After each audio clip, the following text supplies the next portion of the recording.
You've had so many good times. What was the low point for the Beach Boys? Well, for the Beach Boys, for the low point for the group, I have to say that my cousin Dennis's choice in roommates, meaning Charlie Manson, that was rough. And we're talking about the Charles Manson. Yes. So and tell me about the Manson family. In fact, my cousin Dennis wanted us all to join Manson's family. Several months before we ever came into contact, or Dennis ever came into contact with Charlie Manson, we'd gone to Paris to do a UNICEF show and met Maharishi there, and he taught us transcendental meditation, which I learned and I still practice every day. And I was invited by Maharishi to go to India, and when I got to India, to his place in Rishikesh, India, the Beatles were all there. And that was and so was Mia Farrow, and so was Donovan. It was a very fascinating time with music and the meditation and the lectures. Most fascinating time. Then coming back from that, Martin Luther King got assassinated. And then a while after that, Dennis picks up a couple of girls hitchhiking and brings them home, and they happen to be two of Charlie Manson's girls. When we got back from a tour one time, Dennis goes home and Charlie and the girls were living in his house. We were invited to go to dinner at Dennis's place. Bruce Johnson and I were invited, and we took a break from the studio, went over for dinner, and Bruce and I were the only people with clothing on. So we went to... Wait a minute, you were the only people with clothing? Clothing on. Everybody else was butt naked, as they say. Yeah. So sitting around a big circular table, and then after dinner, they all went to a den area, and Charlie turned on a strobe light and passed out supposedly LSD, which I don't know about because I never took it. So it was too much for me. So I left and went to the shower, and somebody followed me into his shower. And then Charlie opens the shower door. "You can't do that." I said, "Excuse me, you can't leave the group." He looked at me with those Charlie Manson eyes. Let me get this picture. Yeah. And I did read the book, but I want to hear it from you now. Uh-huh. You go to the shower. Right. And, quote, somebody joined you in the shower. Right. I don't need details on that. But then Charles Manson comes. And opens the shower door. Opens the shower door and says, "You can't do that." Says, "You can't do that." I said, "Excuse me, you can't leave the group." So I got out of the shower, got dressed, and got out of there as quickly as possible. And as I'm driving back to the studio, I was thinking, well, Dennis, you really got a live one on your hands now. We never knew that he was that type of mentality that would be murderous. But I was once in the studio at my cousin Brian's house with Dennis, and I said, "Why are you so uptight?" He said, "Well, I was out at the ranch," meaning the Spawn Ranch, and I saw Charlie take an M16 rifle and blow a black cat in half, I mean a human being, and stuff him down a well. He never said that to any of the authorities, never told it to anybody, but he told me. By black cat, you're talking about a human being? Exactly, an African-American person.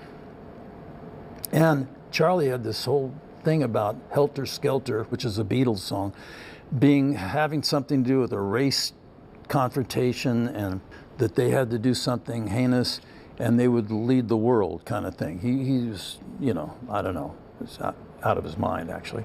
My question to you is that once it's revealed of the savagery, the almost unbelievable weirdness of the whole Charles Manson business, and it's revealed that the Beach Boys have had a connection. Yes. Did you think at that time this is going to ruin us? We're finished? No, because it was Dennis's connection. He was the only one that had that connection. The rest of us were going about our lives however we went about them, and had nothing to do with Charlie. Zero. So it's funny because People magazine ran the Beach Boys and their friendship with Charlie Manson. Well, it wasn't the Beach Boys, it was Dennis Wilson.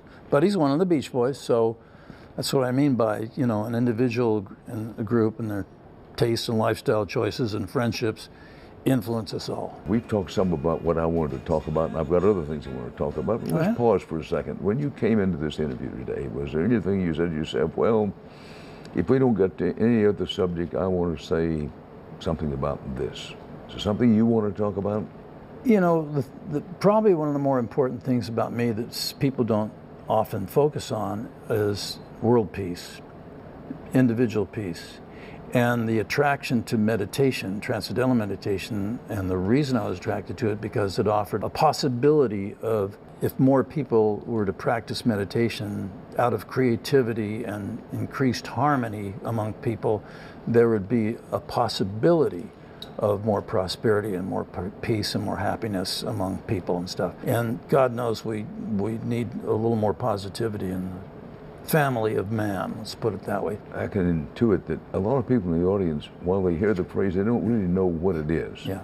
So let's go down that road just a little. Okay. First of all, at what age did you come to this transcendental meditation? Well, it was December of 1967, so I would have been, what, 26 years old.